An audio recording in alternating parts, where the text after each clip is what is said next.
Hello, everybody, and thank you so much for joining us today. My name is Jonah from Spotlight, and today we are talking to Sharon and Sean. How are you both doing? We're doing great. Thanks Doing so great. much. Yeah, super excited to have you here. And before we dive in, I just want to make sure everyone is in the right place, knows what we're here for, all of that good stuff. So if you're tuning in or you're watching the replay, please hop in the comments. Let us know you can see and hear us all right. Let us know where you're tuning in from, maybe something you're excited to learn, how you found out about Sharon or Sean, how you learned about Spotlight. We love hearing all of that stuff. And throughout the presentation, feel free to ask any questions you have. If we don't answer them right away, we are not ignoring you. We've set aside at the end a Q&A where we can get through all of those questions. So we'll get to them after the presentation. And I know Sharon and Sean have a lot to share with us today. So if things are moving fast, you want to review anything, dog comes in the room, you have to get up from the computer, don't fret. All of it will be available in a replay. It'll be on our YouTube channel. It'll be on the Spotlight event page, and it'll also be emailed to you along with the course offer, which we'll talk about a little later. And last but not least, just to make sure everyone is in the right place, today we are talking about how to buy your first rental property. And we're going to break down the methods to buying your first rental property. We're also going to do an overview of the benefits of real estate investing. And then we're going to cover how to pick your market, find deals, and finance your investments. Sharon and Sean, I'm super excited for this event. I just moved from Seattle, where real estate wasn't even an option unless you're a millionaire, to Minnesota. And my head has been reeling, figuring out how I can get into a game where it actually feels like it's viable. But I'm super excited to dive in, and I don't want to take up any more time. So I'm going to hand it over to you. Awesome. Cool. Well, thank you guys so much for joining. We're super excited to host this live where we're going to talk all about how to buy your first rental property. And we're going to be going over the reasons why real estate is a good investment to look into, as well as how to get started and the entire buying process.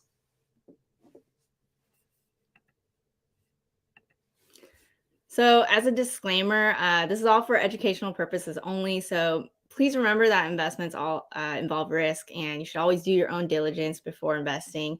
We're not financial advisors, so make sure to please consult with a certified professional before making any financial decisions.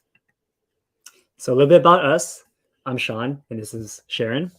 So a little bit about me. I graduated from UCLA with a degree in engineering, and I used to be an engineer full-time before transitioning into a real estate investor and a hard money lender. I'm the founder of Everything REI, and we're also content creators. So on YouTube, TikTok, and Instagram, where I host and create content based on real estate investing tips, strategies, and current events to help you become a real estate investing boss. And I'm Sharon. I graduated from UC Berkeley. I've been in marketing for over 10 years at various companies, including Google. I am the founder of Digital Nomad Quest and a content creator on YouTube, TikTok, and Instagram as well. And I teach all about how to build passive income towards financial freedom. So together, we're married, and just like you, Jonah, we recently moved from the Bay Area to Dallas, which is a bit more affordable. We're real estate investors, and we currently have 25 units under our portfolio, and we have another 7 in escrow. We own properties in California, Florida, Texas, and in Georgia. And as content creators, we have an audience of almost 2 million followers, which is really amazing that we've been able to grow this community in these last several years. We're all about teaching you guys how to build financial freedom and design your lives, and we really hope to inspire you guys to do the same. So let's go over why you should invest in real estate, or why we really like real estate.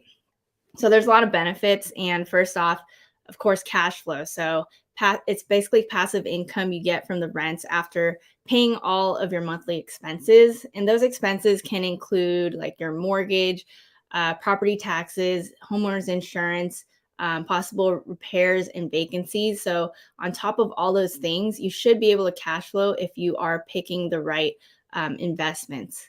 And also, we also care about appreciation. So real estate tends to increase in value over time. The average is around 3 to 4% per year. But if you pick places in appreciating markets, you could potentially have even more appreciation. So for example, I've purchase a property at $240,000 and it's appreciated to $640,000. And in these last couple years, I purchased one at like $175,000, a fourplex that's now appreciated to over $260,000. So those gains can be a lot, and it can really help boost your net worth. So diversification is another benefit. So real estate is relatively uncorrelated with other asset types like stocks, bonds, and crypto. So it can really help you diversify your portfolio by owning real estate. So for example, if something happens with your stocks, it doesn't tank your whole portfolio. You have multiple asset types that allow you to, keep it balanced more so than having it all in stocks, for example. Leverage is another benefit. So it's a lot easier getting a loan to purchase real estate relative to other industries and asset types. For example, you're probably not going to be able to get a loan to buy stocks. And you can buy real estate with just 20% of the purchase price, but you keep all the net income and the gains. And it really helps you increase your return since you're putting less of your own money in to begin with. And it allows you to scale your portfolio faster. So example of the benefit of leverage. So say you purchased a property at $100,000 and you put in that 20% down payment of $20,000. Then that property appreciates from $100,000 to $120,000. So it increased $20,000. You've essentially doubled your investment, right? If you paid all cash, your return would have been only 20% instead, whereas you are putting in a down payment instead. And that $20K doubled into $40K essentially. So that's basically the power of leverage. You can have greater returns this way. So there's also some other benefits to real estate. And one of the largest ones is through tax benefits. One of the tax benefits is called depreciation. And basically the government says that the structure of your property depreciates in value over 27 and a half years. So if you bought a property and it's worth $500,000 and the building itself is worth $300,000, then over 27 and a half years, you can depreciate that $300,000, which means that every year you can write off 1 out of 27 and a half of the structure's value from your taxes as a quote unquote passive loss. So even though you just hold on to the building, you don't really lose money. Because of depreciation, you can show a loss on your tax returns and therefore pay less taxes on your rental income. So depreciation is a huge tax benefit. The second one is a 1031 exchange. The 1031 exchange allows you to defer paying capital gains taxes when you sell real estate if you use the same proceeds to buy another like-kind investment, aka another real estate property. So again, as an example, let's say you bought a property a long time ago for $100,000. And over the years, the property has appreciated to $500,000. Normally, if you were to sell that property, you would have to pay $400,000. You have to pay taxes on your $400,000 of gains. But if you do a 1031 exchange instead, you can take the entire $500,000 amount and then use that to buy your next piece of real estate. So this allows you to keep on growing and buying more and more real estate without having to pay the taxes every time you do so. So 1031 exchange is also a very powerful tax benefit to investing in real estate. And the third one is called a step up in basis. So what this means is when you pass away, your heirs receive a step up in basis to the current market value for this property. And so that means they don't have to pay capital gains taxes on the gains that occurred during your lifetime if you sell the property. Again, as an example, let's say you bought this property a long time ago for $100,000.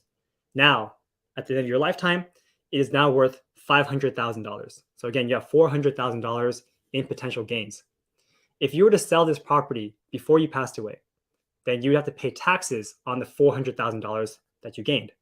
However, if you pass away and your heirs receive this property as inheritance, suddenly that property's basis is now $500,000. And if they sell the property at $500,000, they don't have to pay taxes on that $400,000 of gains. So again, this is an incredible way to build generational wealth because suddenly you're giving your heirs this asset that they don't have to pay capital gains on from all the gains that occurred during your lifetime. Now, of course, as a caveat here, as a property continues to appreciate, like in the future, if the heirs decide to sell it later on and it's worth $600,000, they still have to pay taxes on the 100 gains profit from when it was stepped up in basis. And then just personally, why we started. So we really like the idea of having cash flowing rental properties that can really create that financial freedom for ourselves. So that if we wanted to, we can leave our full time positions. We've both quit our jobs in the past, and we have that flexibility. If we don't like the position we are in, we can totally leave because we have multiple income streams. And, if you are trying to grow your net worth, it is really important to have multiple income streams that are working for you. And in case anything happens, you're still safe, essentially, because you have income coming in. It also allows you more control. So it's kind of like owning your own business. If you are owning stocks, you are essentially just kind of watching it happen. The CEO has the control. Whereas, like for real estate, you have a lot more control in a sense of you can force appreciation through like renovating the property or repairing the property. So you can increase the value of your property by doing so. So you just have a lot more control. It's also very replicable. So if you understand the blueprint, you can continuously do this over and over again and grow your wealth. And lastly, we just really love the feeling of fixing up distressed properties, making them beautiful again. For example, we purchased a property where it was completely moldy inside. No one's been living in it for 2 years. It was just really disgusting inside. We managed to make it a really nice place now. And we have tenants in there and they really enjoy living there. So it's just a really wonderful feeling to fix up these properties, essentially. So let's go into how to start investing in real estate. So first, you want to start saving money. So there are different ways to finance. You can go all cash, but likely you're going to get a loan, and there are different types of loans, and there are different lenders who offer different rates, different requirements for loans. But usually you're going to look at 20% down payment for a conventional loan. And if you are purchasing a multifamily property, maybe like a duplex, triplex, or fourplex, you're going to be looking at a 25% down payment. And closing costs may be around 2 to 3% of the purchase price. So you want to make sure you've allotted money for that as well. And you also want to allot money for 6 months of expenses in case. So that might look like principal, interest, taxes, and insurance.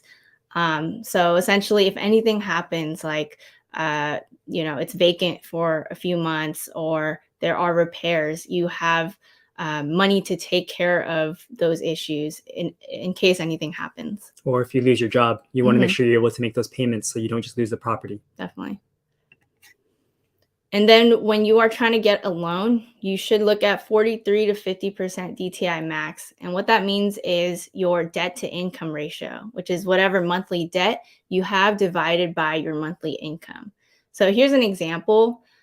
So if you have $600 monthly rent, $300 monthly car loan payment, $1,100 in PITI, which is principal, interest, taxes, and insurance. So principal and interest would be basically your mortgage, taxes, like your property taxes, insurance, like your homeowner's insurance.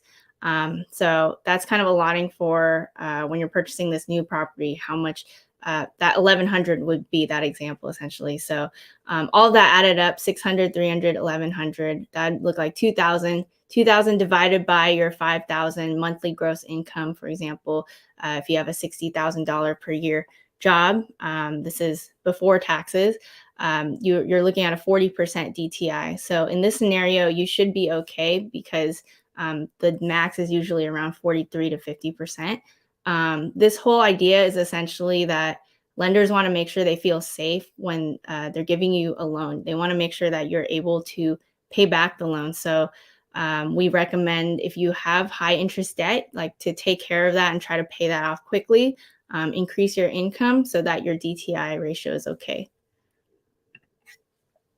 You also want to have 2 years of W-2 job income proof, and you want to build your credit score if you're buying with a loan. So usually you're looking at a 620 minimum credit score. Best rates you're going to get at 740 plus. So essentially with your credit score, if you have a low credit score, it's going to be an issue. They might not give you a loan.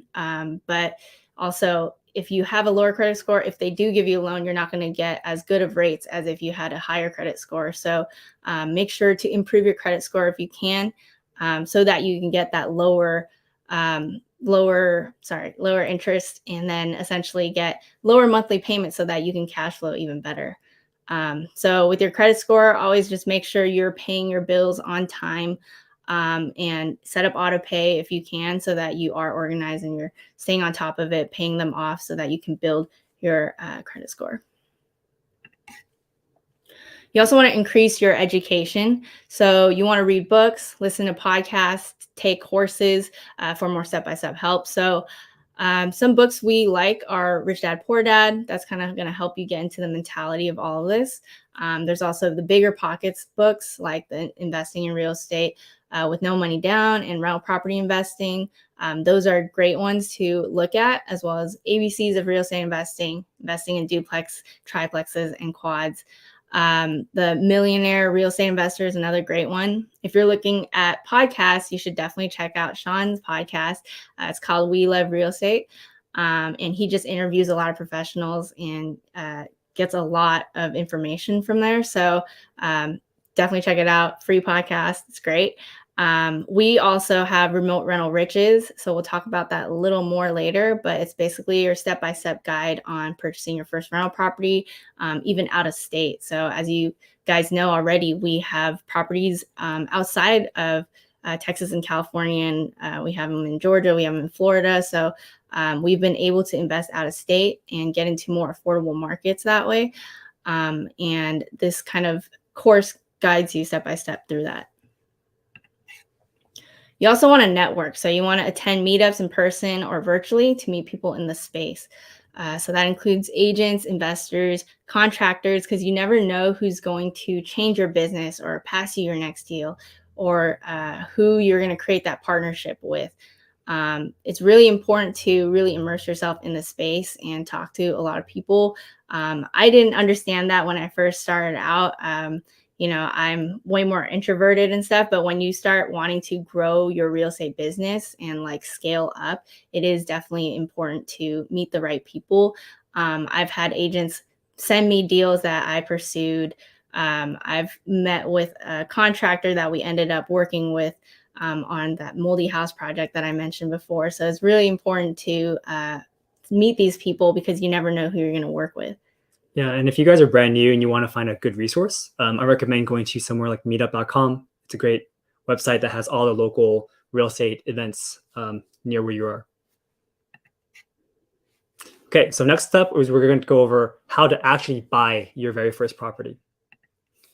So probably the most important part is finding where you are going to invest in. So it's not just good enough to see a deal that happens to be a relatively good price and buying it.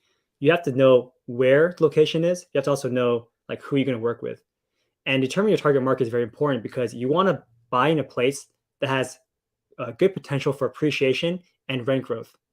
The way that we do this is we look at the different metrics of each city. So we break it down by job growth, population growth, a decrease in crime rates, income growth, and median home price growth. You can find this data on different sites, but we like to use websites like citydata.com and also the departmentofnumbers.com to find the jobs data. So the next thing you're going to do is you're going to start analyzing deals in your target market.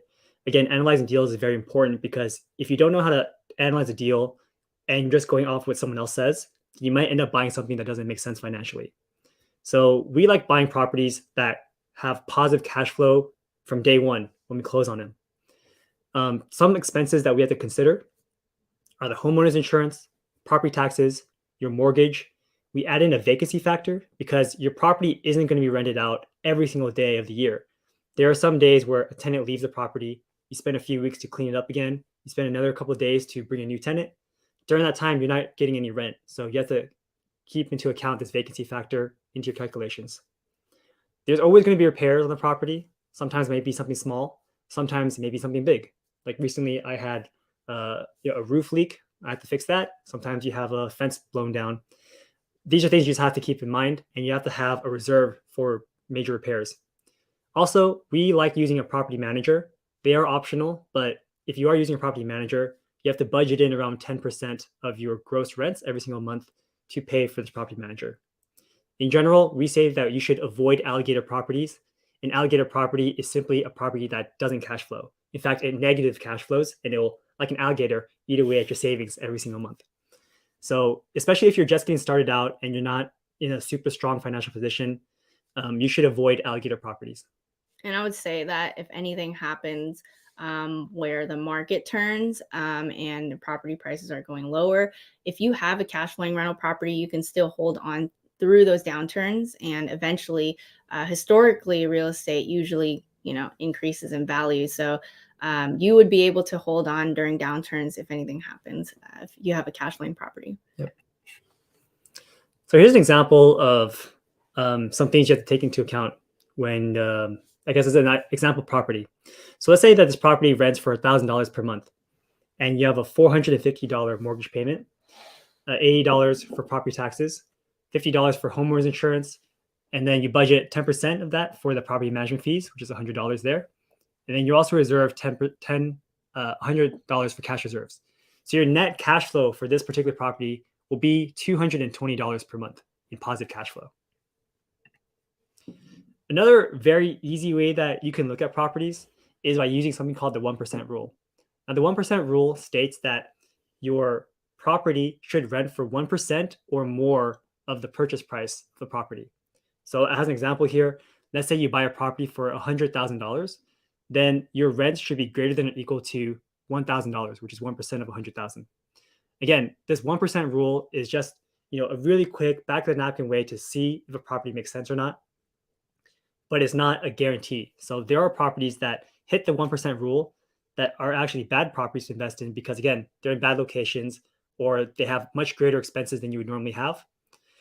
On the flip side, there are properties that do not fit the 1% rule that are still good investments because, again, there may be a super hot appreciating market, or maybe right now the rents are just low relative to market. You can increase them over time. So again, it's not a guarantee, but just a quick way to see if a deal makes sense or not. All right, so the next thing you want to do is you want to start building your team. So once you find your target market and once you know how to analyze deals, you need to start finding a good team. And probably the first person you should start with is a good real estate agent.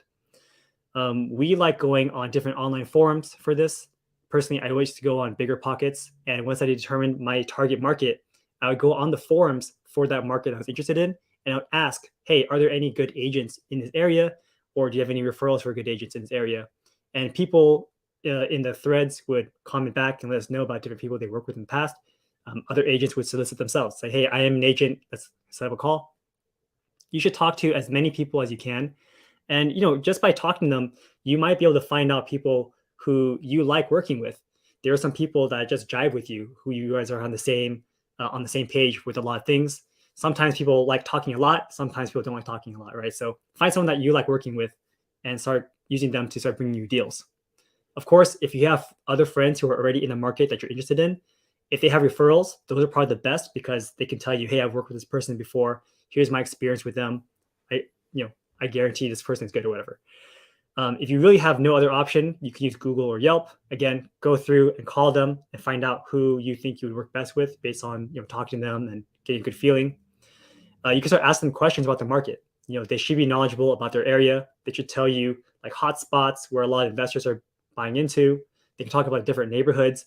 They can tell you varying home prices. So that's a really great resource to use. And again, you want to find an agent that is investor friendly. So what I mean by that is there are some agents that are amazing at their jobs, but they're really good at finding homes for homeowners. So they'll tell you, oh, this is a beautiful home with a nice deck, a nice backyard for your kids to play with, great school districts, etc. As an investor, these factors don't matter quite as much because you're not living in them personally. You're thinking more in terms of, does this make sense as a financial investment? So you want to make sure that the agent understands also a little bit how to analyze deals and exactly what you're looking for. Okay. So the next one is to find multiple property managers.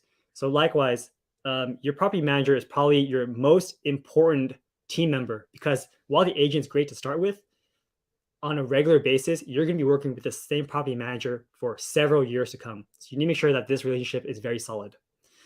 They are, again, an optional thing. There are some investors who like to manage their own properties.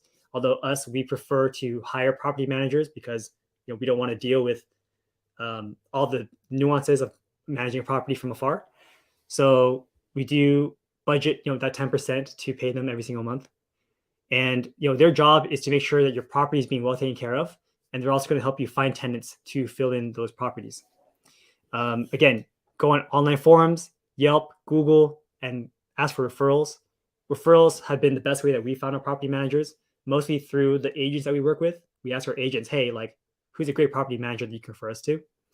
And again, when you talk to them, you should ask them some questions because you want to vet them out. Not all property managers are the same. We've called several property managers and you only end up working with one who's really good. So you have to make a lot of phone calls here. But some questions that you should ask them about their typical market rents. You should probably ask them about their tenant screening and eviction process. You can ask them questions about their neighborhood. Like, hey, where should I be investing? Where should I probably stay away from? Property managers will let you know what kind of properties they will and will not manage as well. You could also ask them for their fees and their processes, because again, their fees can vary very wildly depending on who they are. Yeah, I think also just while you're asking these questions, you can kind of vet by seeing how they respond to the questions. Are they responding professionally? Do they have processes in place, or are they just kind of winging it on the call? I've had many calls where I could tell, like, oh, I'm definitely not going to work with them because the way they answered was just like kind of all over the place, whereas some people were way more professional. Yeah, and some property managers also have different ways of handling payments too. So for example, some of them mail checks out to you. Some of them will send you direct deposits. Some of them have professional statements every single year, and some of them don't. It's just a mess of numbers. So again, every management company is different, and you have to just talk to a lot of them to see which one's a good fit for you. Me too. Okay, so the next thing is to get pre-approved by a lender. So with a pre-approval letter, it shows your the listing agent that you're a serious buyer. You're not just someone who's going to waste their time asking about a property where you're not even pre-approved yet. So again, a pre-approval letter is where you talk to a lender, you send them some of your basic information, and they're going to tell you exactly how much you're qualified to purchase. So that way, at least you'll know, hey, I can only qualify for a $100,000 property. There's no point in looking at $300,000 properties at this moment. Now, to get a letter, it's not that hard. You just need to call a lot of different lenders. And the great thing about this is you don't have to commit to a lender at this moment because you just need the letter. If you end up talking to a lender in the future who ends up getting a better rate, you can still transfer and work with the other lender in the future. So now you want to make sure you find a good deal. So you can look on Zillow and Redfin, obviously. And when you are networking, you should find those agents and wholesalers who can start finding you those good deals. You could also look on Facebook groups. So again, that moldy house project that we found, I found that on a Facebook group, actually. So you can definitely find good deals on Facebook groups, even Bigger Pockets. I found a $23,000 property on Bigger Pockets that I ended up purchasing, fixing it up with $33,000. And then, after putting in $56,000, it's now worth over $100,000. So it was a great deal. You can think of all these other creative ways to find deals. And there's so many more ways that I didn't list here. Now, like I mentioned, you may want to get a home you can fix up to increase the value. So like that, that example where I put in $56,000 to get that property and fix it up, now worth over $100,000. You can do the same thing like that. So you want to find something in need of some repair, but in a good location that is appreciating value. But I would say that for your first project, you want to make sure you're starting simple and not going too advanced. So maybe something with a little bit of cosmetic repair, or something that doesn't need too much repair at all, because you're just getting your feet wet trying to understand the process. If you go too big, it's like a complete remodel. You might get stuck, and it might be really hard. There's a lot of expenses, and you might get too overwhelmed. So I would say your first one, just start simple. And then you're going to want to make offers. So you want to have patience, because some markets are super competitive. It can be frustrating, putting in a bunch of offers and not getting them accepted. For example, if you are investing in the Bay Area, even in Austin, it's really competitive right now. So it can be really difficult to purchase a property that's cash flowing, things like that. So don't settle for anything that won't cash flow or doesn't have the potential to appreciate. So while you're getting frustrated, if you are putting in a bunch of offers, don't just like go, okay, I'm just going to buy this property that's not going to cash flow or do anything for you, right? That's not going to be a good investment. So you always want to make sure it fits your buying criteria. Don't just settle. You need to have patience.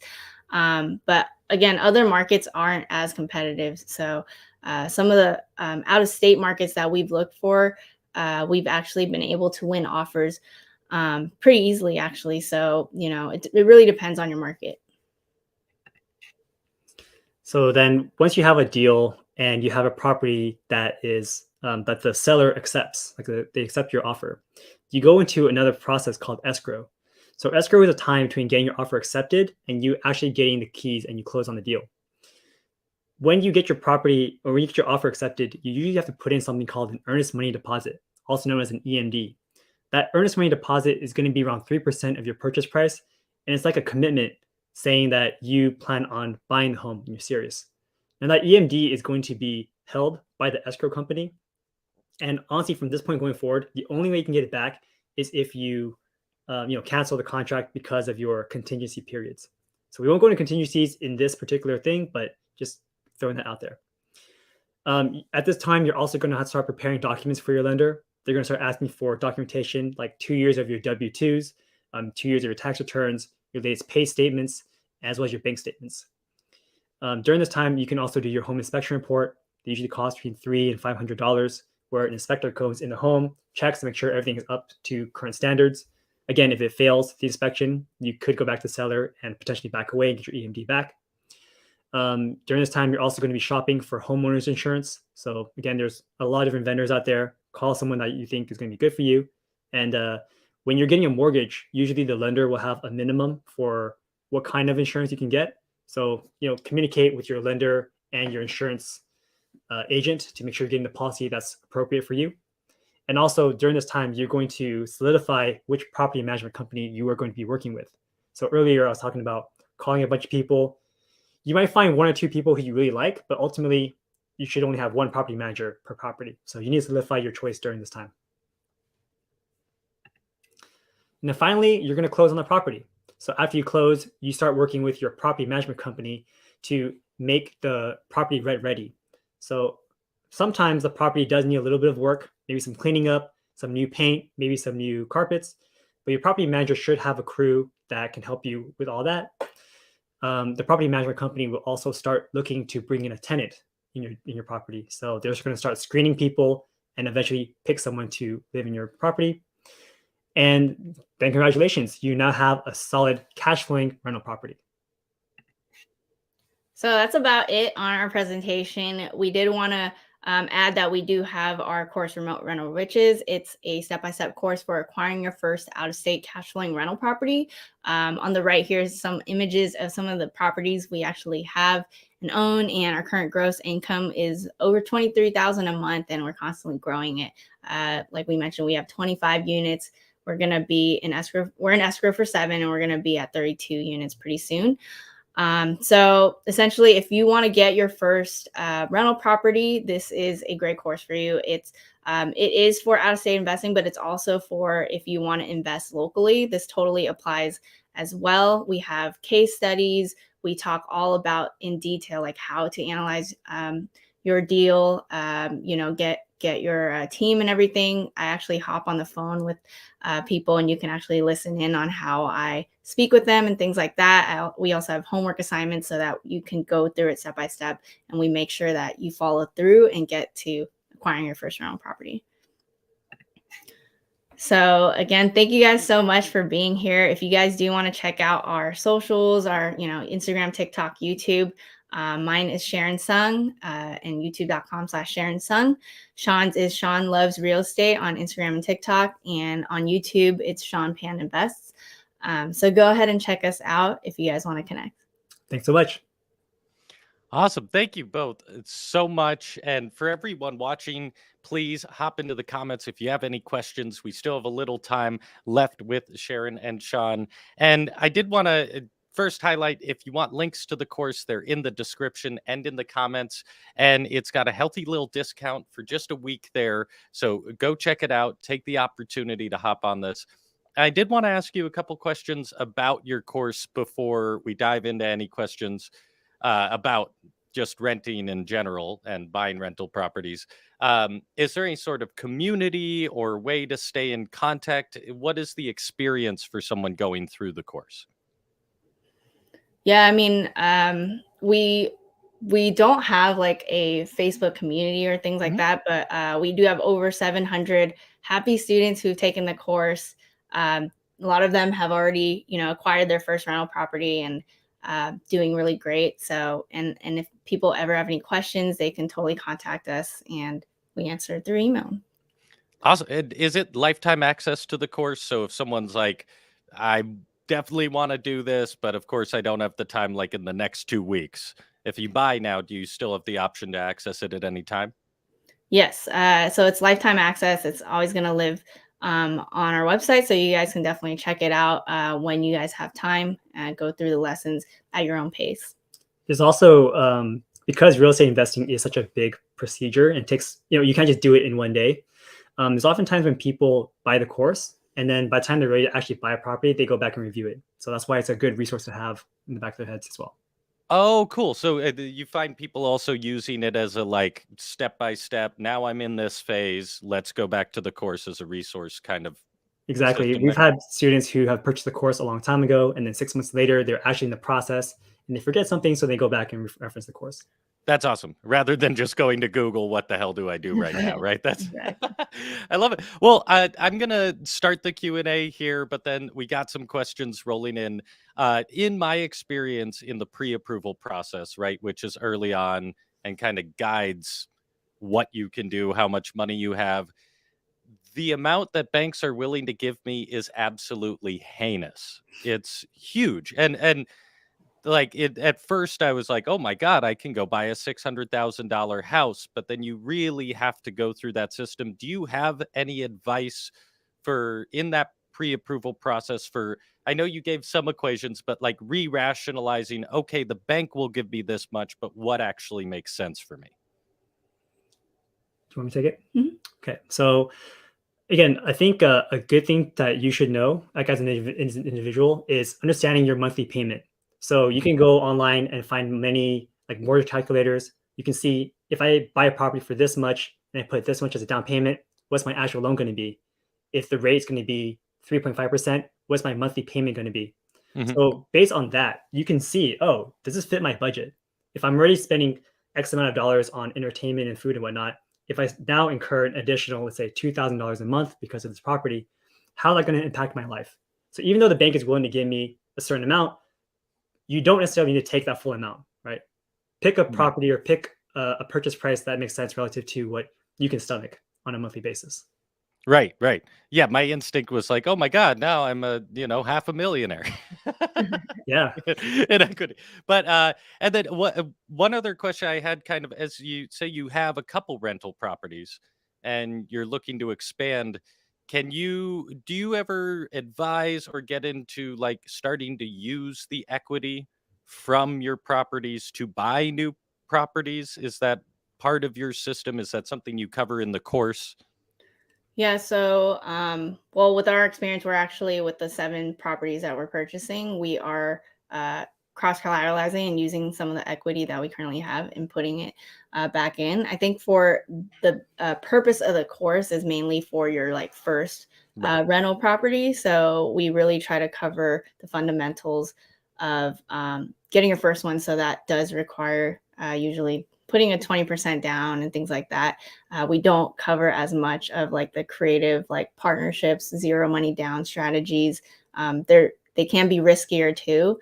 Mm. So yeah. I mean, so again, like for our experience, we are in the process of doing two things. We are, like you said, cross collateralizing. So we have basically no money in this deal. We just have a property that's free and clear, and we're using the equity in that property as the down payment for the rest of the 7 properties. Another thing we're doing is that moldy house we talked about.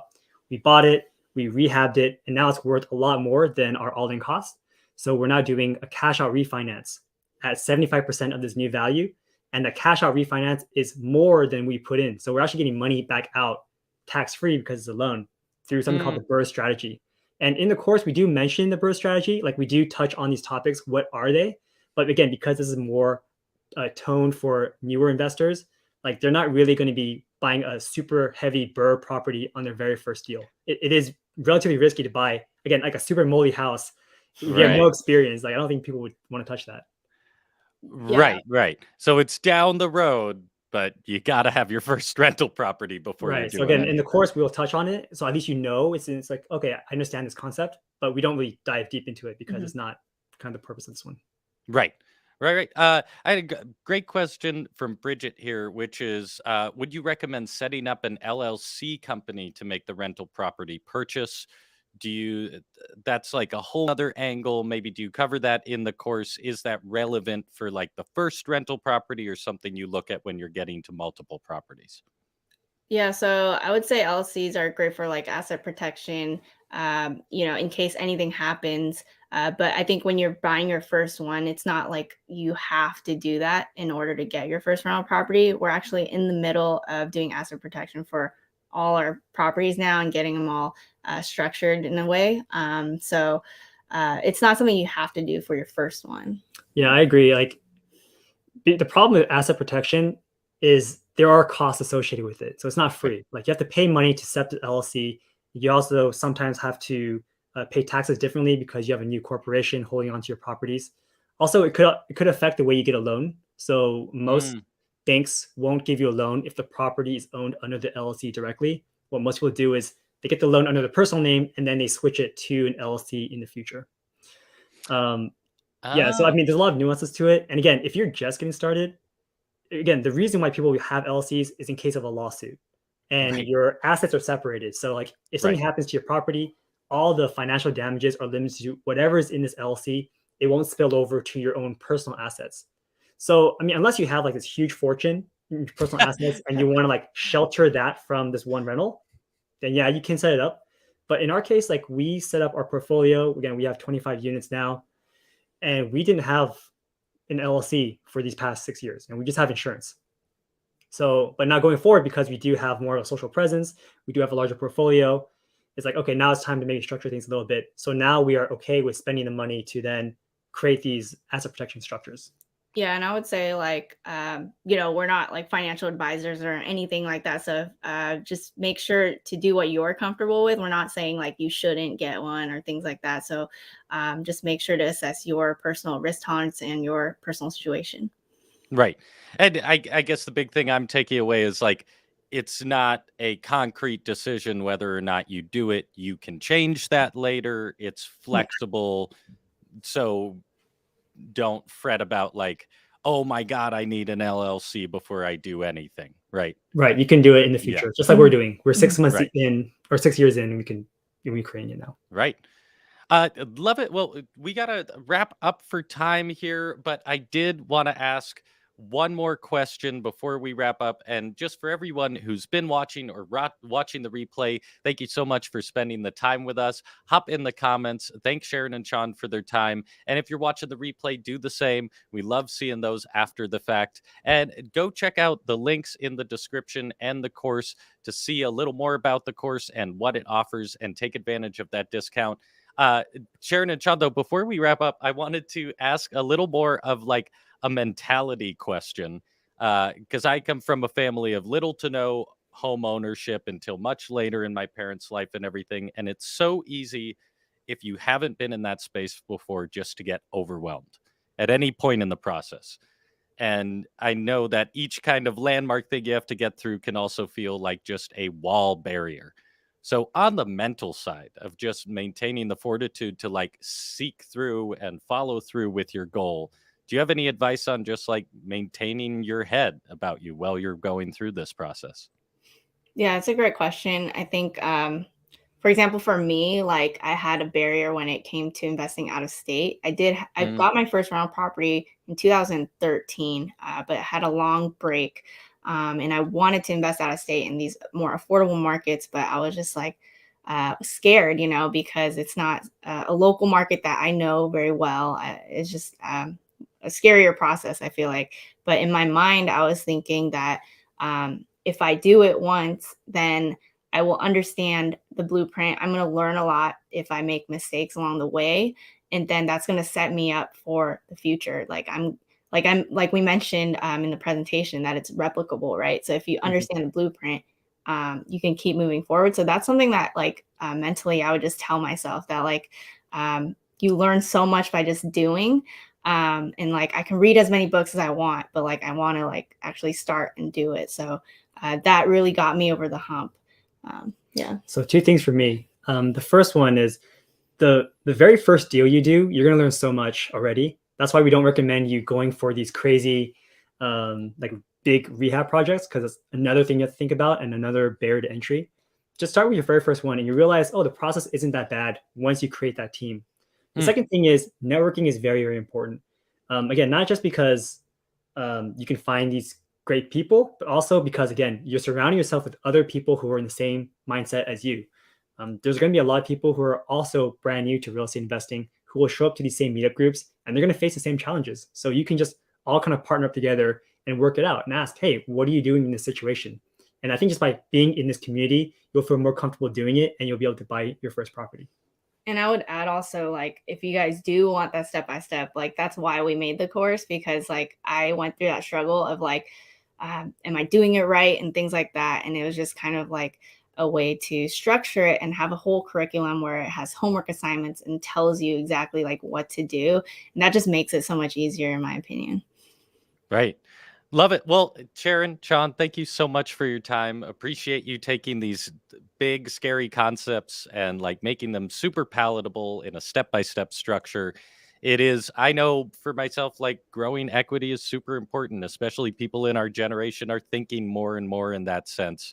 And it seems so far out of reach. So for you making it seem more in reach and more palatable, I really appreciate. And anything else you wanted to say before we wrap up for the day? I think we're all good. Thank you so much for having us on. Yeah. No, of course. It's been a blast. Thank you so much for being here, and we'll see you soon. Have a wonderful day, and thank you everyone for joining us. Thank you. Thank you.